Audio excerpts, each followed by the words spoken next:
বড় বড় কথা বলেন। আমরা আশা করি নতুন জেনারেশনকে আমরা আর ভেদাভেদ শেখাতে চাই না।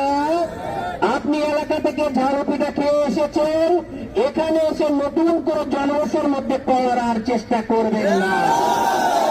আমরা আপনাকে আবারও বলতে চাই এই মিডিয়ার মাধ্যমে, আমাদেরকে আমার সম্পর্কে, আমার বাবা সম্পর্কে মুক্তিযুদ্ধের কি অবদান ছিল আমার এলাকায় খোঁজ নিন। আমার বাড়ি কপিলমুনি, যেখানে মুক্তিযুদ্ধের ঘাঁটি ছিল। আপনি নতুন করে টানাটানি করেন না। আপনি বলেছেন হোল্ডিং নাম্বার নাই। আপনাকে যে করোনা দেওয়া হয়েছে একটা দল থেকে, সেই দলের নেত্রীরও কিন্তু হোল্ডিং নাম্বার নাই। সেই দলের নেতারও কিন্তু একটা হোল্ডিং নাম্বার নাই। আপনার নিজের যোগ্যতায় কোনো হোল্ডিং নাম্বার হয় নাই।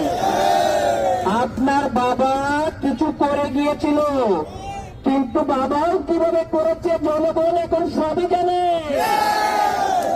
আপনার বাবার যে চিনি অনেক পছন্দ সেটাও জানে। আপনি যে অত্যন্ত ঘুম ভালোবাসেন, মাঝে মাঝে কিছু খাওয়া দাওয়াও করেন, সেটাও জনগণ জানে। আমরা